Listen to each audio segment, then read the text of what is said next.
In this video, we're talking about Jesus entering Jerusalem.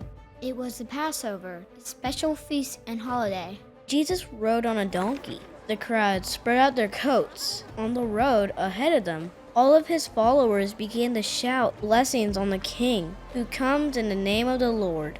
But some of the religious teachers said, "Jesus, rebuke your followers." But Jesus replied, "If they keep quiet, the stones along the road would burst into cheers." What does that mean? Well, people were singing one of King David's songs that talks about a parade of Israelites coming up into Jerusalem, led by the victorious Messiah. And Jesus was saying, even if I stop people from worshiping me, creation itself would give praise to God. And we have a choice today to lift our voice and worship, not because he needs it, but he's giving us a chance to partner with what he's doing. So what happens next?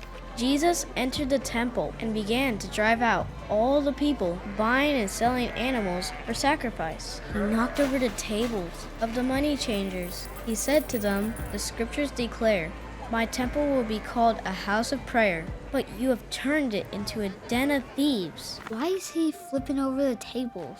The people were trying to have things easy instead of giving true worship to God from their hearts. To get out of bringing their best animal to sacrifice, they would just buy one at the temple, even if it was sick or not so great. So what happens next?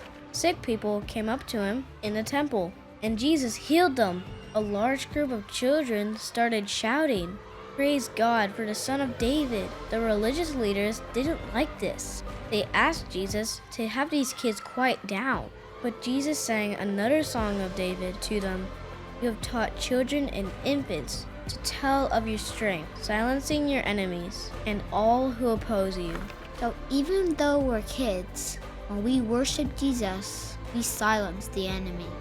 Yes, and I won't let creation praise God in my place. I'm going to lift up my voice and worship the King